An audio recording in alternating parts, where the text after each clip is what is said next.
consciousness. And I just want to share, I'm holding in my hands your Christmas gift. Yes. From your dad. Yes. Which is a book by Veron Lee, and it's called Gospels of Anarchy. Yes. Which is like a pretty amazing title. Yeah, she's pretty good at titles, I think. I just want to share the chapter titles, because I feel like this gives right away a flavor of why this is a person. And there's the dedication to H.G. Wells. H.G. Wells. Who she was friends with for a little bit.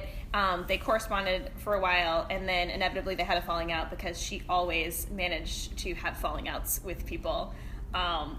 She was kind of an abrasive person, and so she would like get really close to somebody and then do something to make them really mad. I can't relate to that at all. I haven't experienced that with you. You're a lovely person.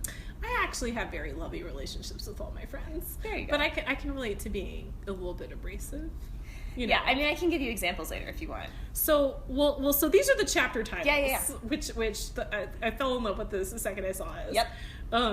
The chapter titles of this is just a book that I have in front of me.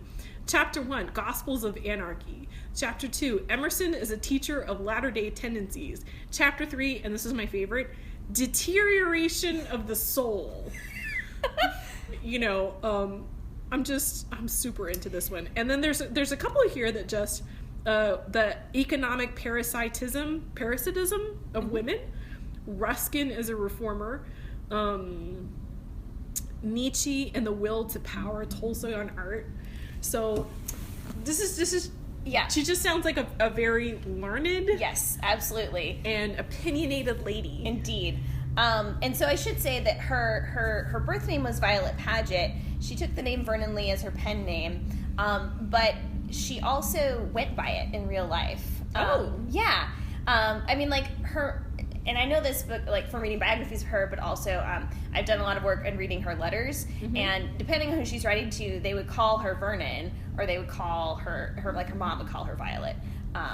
And yeah, so and there was like this one funny letter that I was reading where she went to a party and she was getting introduced, and I guess she was getting introduced as Violet. This was like very early in her career where she was still using that name more.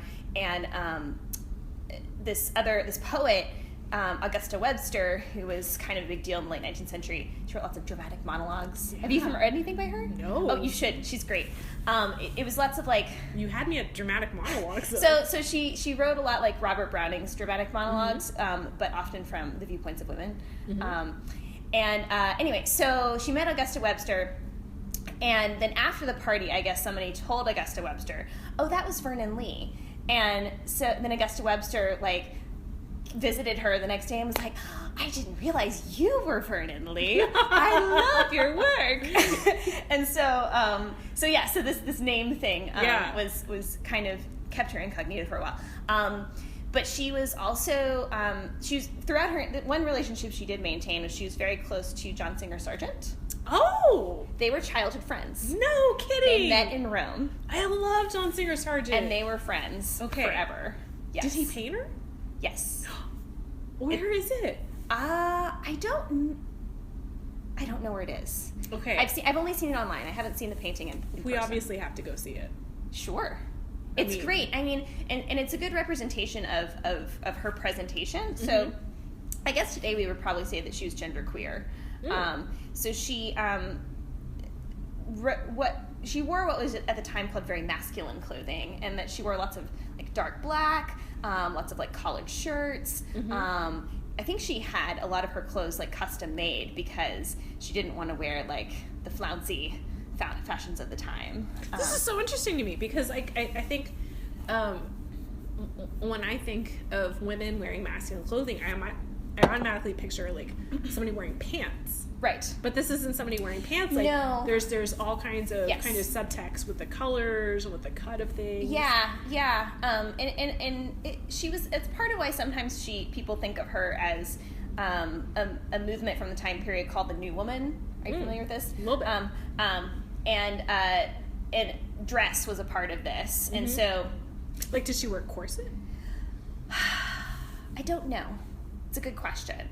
But in all the images I've seen of her, she is wearing a skirt, but it's just all very plain. There's no bustles. There's no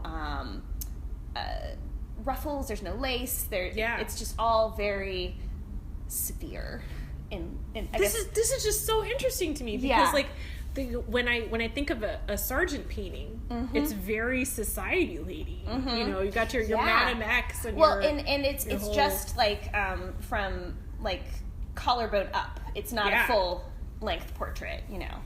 And she's got her spectacles on. And so this is a very like deliberate persona that she would put on. Absolutely. Like the name. Yes, okay. Absolutely. That's really interesting. It was definitely a And I should say that her. So one of the things interesting about this time period is that there's this like sort of movement to understand the variety of human sexuality.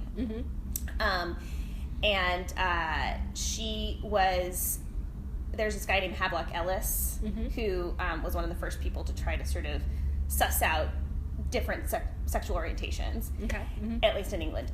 And she was the example that he used for his chapter on lesbianism. Really? Yes. So she was the poster child. Yes.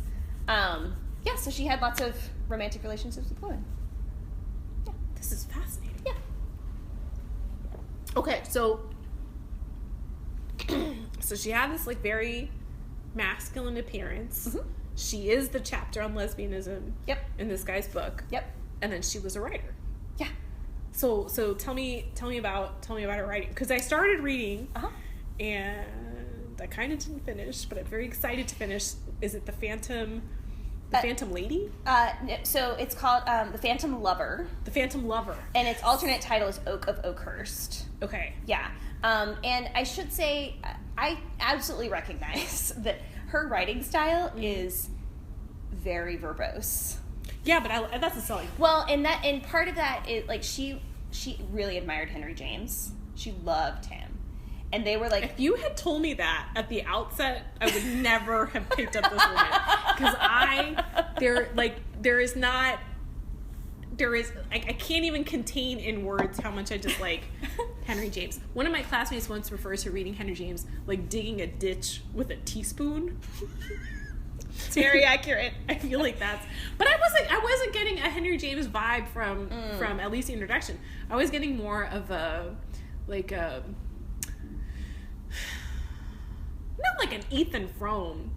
I actually was still in a very Bronte mindset, because you had like the manor house and the country, and she was also very good friends with Edith Wharton. Get out! Okay, all right. Yeah, Edith Wharton would come visit her at her villa in Florence. Okay, well, see, then this is making a lot of sense. John Singer Sargent. Yep. Edith Wharton. Yep. The whole set. Yeah. Okay. Yeah. All right. So, this is very interesting. And I should say she really admired Henry James early on, like early in her career, like in the 1880s. And then she wrote a short story that was a thinly veiled portrayal of Henry James called Lady Tall, and he got very angry with her and cut off all relationship. Podcast cannot fully capture my face, but again, side eye. Yeah, because that's how I feel about Henry James. Although I could see, all right, from what I had read so far, I could see the introduction of Miss Oakhurst being a little bit like what's her face, Lily.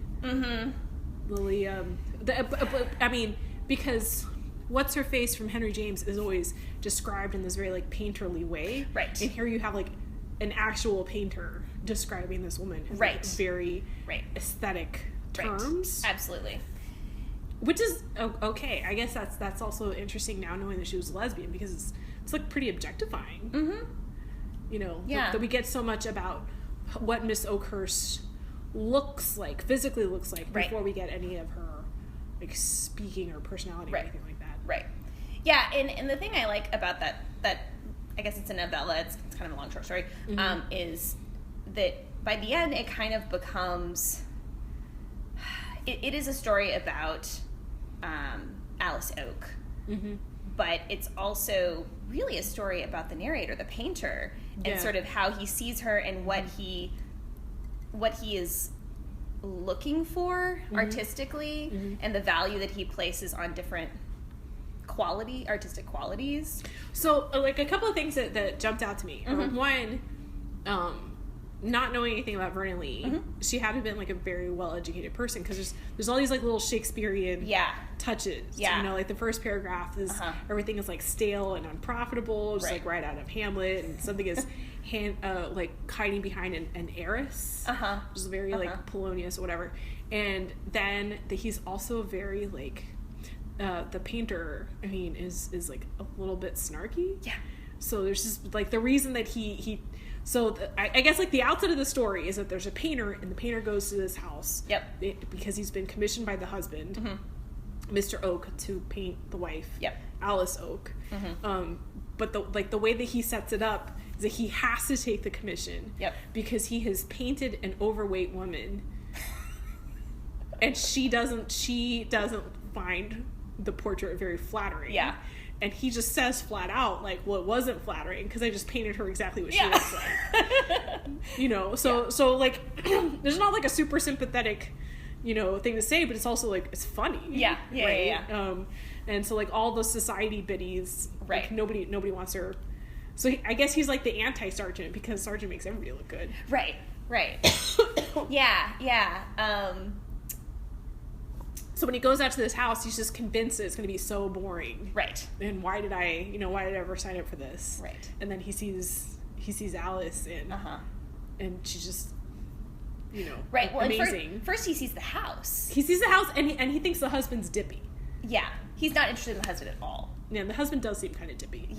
But I like that passage that you mentioned where he's like in the carriage or whatever, going to the house, and he's just imagining this very like conventional Victorian home that he's going to go to, and he lists off all these objects that are going to be in the house, and all the children who are going to be running around, and it's just like all of this like stuff that you would buy. And I think he even like name drops like Liberties maybe, which and then he gets there and he's like, oh no, this is like a Renaissance home, and like he's like, I underlined that bit because I didn't recognize any of the stuff, but I felt like this is like he was telegraphing what we would describe maybe as somebody very basic. Like, I'm gonna get there, there's gonna be like a pumpkin spice candle, and you're gonna have like your Uggs, and then like, you know, she's gonna be so basic. And then he gets there and he's like, oh, she's so artistic and interesting. She's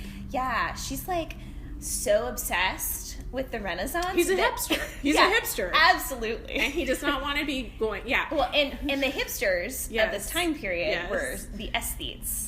So, and that's kind of what she's making fun of. Well, I mean, the other vibe that I was getting there is that this paragraph is basically a big eye roll towards every Jane Austen novel. Like, I'm going to get there and there's going to be like the society garden party sort of thing, and God, you know, I can't think of anything like more basic or whatever, and then you get there like, oh this isn't Jane Austen, I'm all of a sudden in like Thornfield, you know. What's interesting, my kind of theory on it is that, and this is kind of based on some of other stuff by Veron Lee, is that she's in this kind of interesting place where she like admires what the aesthetes like Oscar Wilde are trying to do in like, you know, being sort of hipster and counterculture or whatever. But she also sees that they are also like, they're not breaking out of a trend. They're just like creating their own aesthetic. Do you know that is trendy? I have a new theory. I have a new theory. I think that the painter guy, he is Branwell Bronte. I think that's exactly what Branwell Bronte would have been in real life. And he was also a painter. Just like, these people are just beneath my notice because I'm so busy like heavily drinking and being cool. When actually like, dang. Okay. But so what happens in the story? Okay, so the painter goes. He sees Alice Oak, and he is obsessed with her, and she is beautiful, but she's beautiful in a weird way. Right? Like, she's kind of like detached from everything. She kind of floats around and like lives in her own little world. She doesn't seem very into him. No, she like doesn't care about him. And she has this one room in the house, the yellow room. You haven't got to this part? No. Okay. And she is obsessed with Alice Oak is obsessed with her ancestor, another Alice Oak from the 17th century. I'm sorry. Oh, okay, okay. And is there a painting with a ruff? Tell me there's a painting with a ruff. Yes. There is a painting with a ruff? Okay. Yeah, and so there's Excellent paintings. You know, she will often like put up, they still have like some clothes of this ancestor that she will like dress herself in 17th century garb. And she likes the Yellow Room because it has like lots of decorations from that time period. And the story is that this ancestor, Alice Oak, the former, was married and to her husband, Mr. Oak, from the 17th century. But she took up with this, I think he was a poet. Yeah, but an artist. Yeah. And we're talking like Elizabethan times. Yeah, absolutely. Okay, cool. And they had this like illicit affair, and then the husband found out, and they were gonna like. Basically, the story was that Alice Oak and her lover killed her husband, and then they like ran off together, and she like dressed up in man's clothing, and they like took a cart and like ran away. Oh my gosh! And so the present day Alice Oak is obsessed with this ancestor. Yeah. And it becomes kind of wait, hang on. How is she the descendant? Because they're cousins. Okay. She married her cousin. Okay. Yes, because and this is always disconcerting to students when you say, people married their cousins. Yeah, but they all married their cousins. Yeah, I know. Yeah. Okay. Anyway, so she married her cousin, and so they're both descendants of this person. And her husband thinks that it's this like shameful family story. Right. And he's like so embarrassed that his wife is so obsessed with it, and that she like there's like scenes where she likes to tell this story at dinner parties. And he's so embarrassed, and she like thinks it's the most amazing story ever. Right. Okay, and so she's obsessed with this ancestor, and it kind of becomes unclear. Does she think she is the reincarnation of her ancestor? Is she being like possessed by the ghost of her ancestor? And then there's like there might be a ghost of her dead lover, the poet, haunting the house. Wait. So what's the dynamic between her and the husband? Is she gonna try and kill the husband because of the possession? It's kind of she really likes like tormenting him with like her behavior. Like he finds her behavior really embarrassing, and when she starts acting all 17th century, he finds it like really. This is very Heathcliff, Catherine, and Linton. Yeah, definitely, yeah. Like Linton is never going to be cool enough for the cool kids. Absolutely not. Yeah. So, and over the course of the story, right, that this painter is just like there watching this happen, and he's painting. By the way, he's painting her in the Yellow Room because when she's in the Yellow Room, she just looks so beautiful and interesting, and he basically like the painter does stuff to try to like provoke her and to like keep encouraging her in her quote unquote delusion, which is what her husband thinks. Right. And so there's this like ethical question about like, there's this question about, is it something supernatural happening? Is she like a reincarnation or possessed, or is there also a ghost in the Yellow Room? Or is she just mad? And if she's mad, is the painter basically encouraging her delusions by and he's sort of doing like encouraging her delusions in order to get the best painting possible of her. Yeah. Anyway, so would you like me to spoil it? Oh yeah. Okay. No, I want to know. Okay, so all this happens, all this weird dynamics, and the painter is like becoming really obsessed with her, and with painting her, and it's kind of unclear whether he is also going slightly mad. Well, I was going to say I'm fixating a little bit on. So it says at the outset of the story that he doesn't have a painting of her. Right. What he has are these old sketches. Right. So I'm fixating a little bit on the fact that there is a painting of the ancestor. Yes. So I don't know. Like he's who is it that's trying to recreate this aesthetic moment? It's weird. Okay. Yeah, I'm interrupting. No, it's fine. Tell me. It's fine. Yeah. So by the end, you know, the husband keeps getting angrier and angrier that she, you know, consists in this delusion. And also, by the way, I should add that part of the problem with what is going on with Alice Oak is that because she is so obsessed with her ancestor, she is not fulfilling her wifely duties. No, of course not. Yeah, she's not, like, you know, hosting people. She's not having kids. Yeah, so that's part of the problem. Right. And so he gets angrier and angrier and angrier, and by the end of the story, he, like, one day, she's in the yellow room, and there's, like, some French doors with, like, windows on them to this room. He's out in the garden. He looks into the windows, and he sees the figure of a man in the yellow room. Oh. And he is convinced that it is this ghost of the lover of the dead Alice Oak. Yeah. And so he bursts into the room. Uh-huh. And of course there's nobody there except for Alice. And he shoots at what he thinks is this man or the ghost that's in there. And he shoots his wife. She dies. And then he, in remorse, the next day, commits suicide. Wait. What? Yes, that is the story. No, wait. Hang on. Yes. Hang on.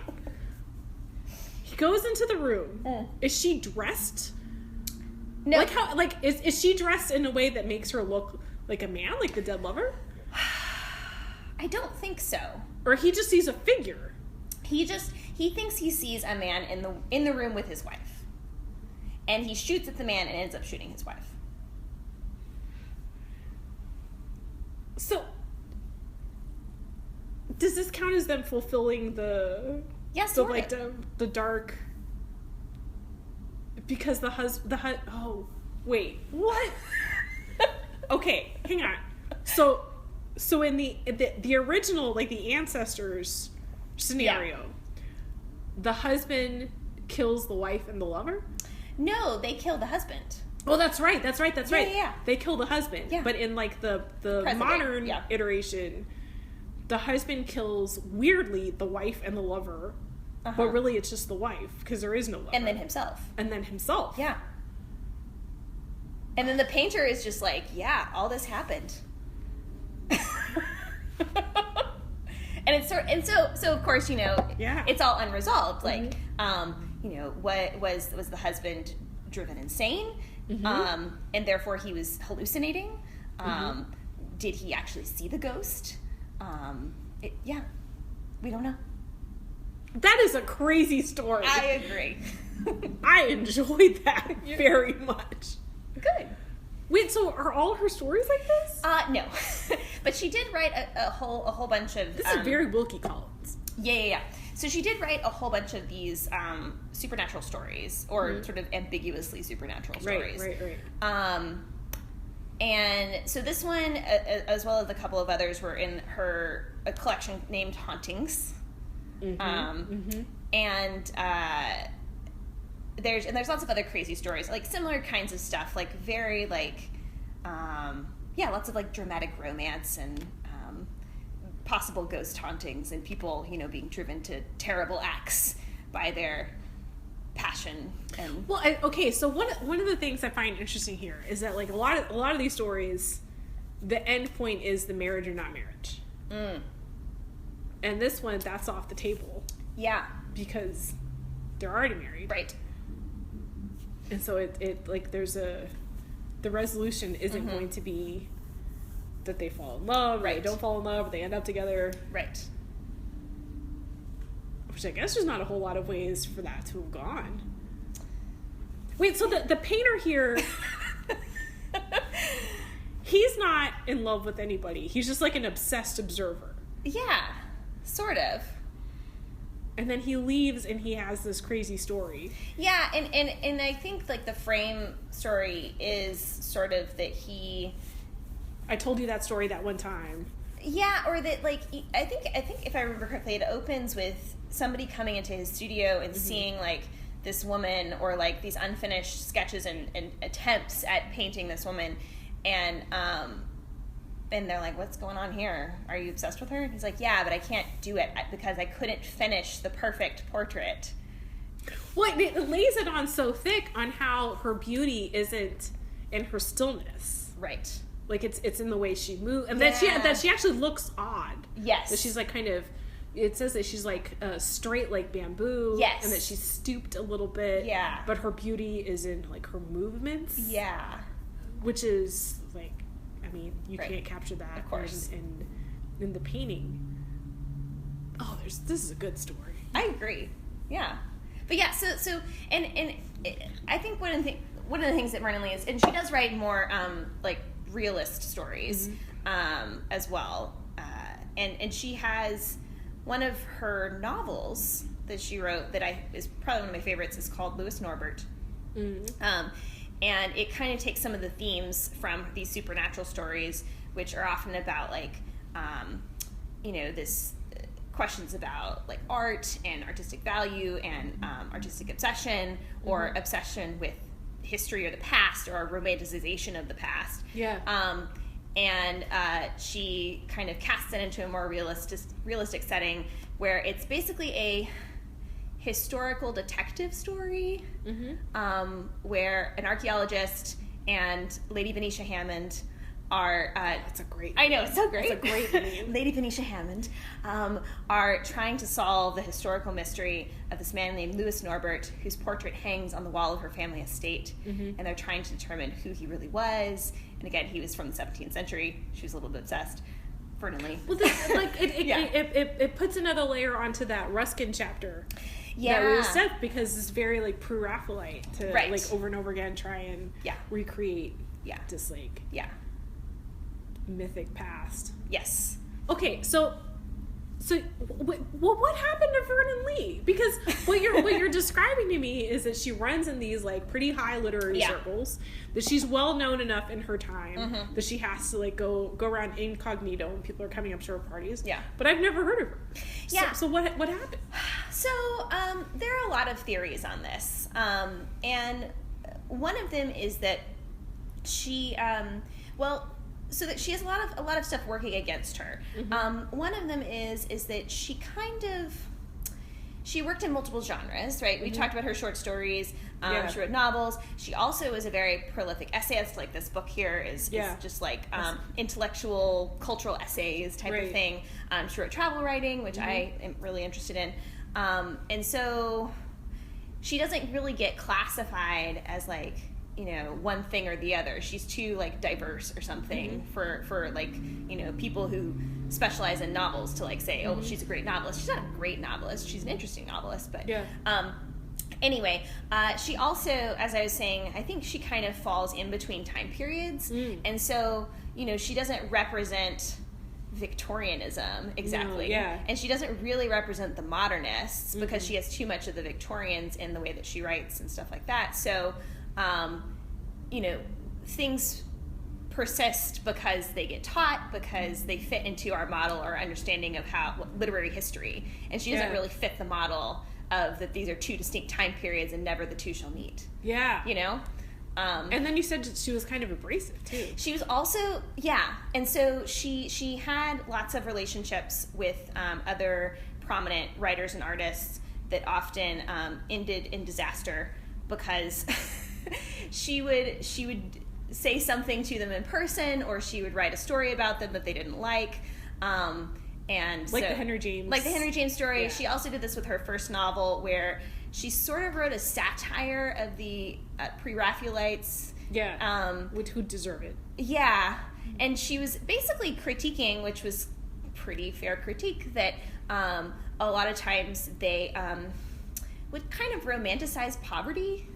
Yes. And she was like, maybe we should do that, and should see these people as real people, and maybe we should really help them as opposed to just making pretty paintings of them. And they didn't like that portrayal, and so she got completely ostracized from the London Literary Society. I used to like the Pre-Raphaelites, and then I read a quadruple biography of these four sisters, and one of them was the wife of Edward Burne-Jones. And the whole thing was such a dumpster fire that the whole it put me off. The whole plot is basically the main character, Miss Brown, essentially it's kind of a Pygmalion story, like a poet, painter, Dante Rossetti type goes and like rescues this beautiful peasant girl. I cannot explain why, because it's just like the most anti-feminist thing possible, but I love Pygmalion plots. Love them. Have seen every single like Pygmalion teen plot movie that has ever been. It's like, it's my soft spot. She's All That. Yeah. Remember that? Yeah. It's my soft spot, but it's like horrifying in real life. I mean, there's probably a reason why they're so popular. Do you know what the best one is? The best one is Working Girl. Yes.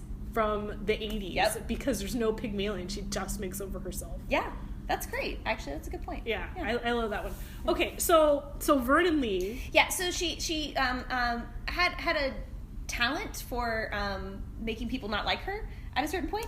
And then she also, what I think is probably a big deal too, during World War I, she was a pacifist, and she wrote like very vehement anti-war like op-eds, and like really ostracized a lot of people because... I have to say, when you said that she was abrasive, I was kind of waiting to hear that she like entertainingly offended people, but it sounds like she kind of accurately lampooned people that sort of deserve to be lampooned a little bit. Yeah, I think so, but apparently that's not the most politic. Yeah, it's thing. not, and yeah, it's not the best way to like get people to review your books positively. And yeah. Well, all right. Well, we got to wrap up. Yeah. So thank you. Yes. Thank you for doing 2 episodes. I mean, I could talk all the time about books. Seriously, this is awesome.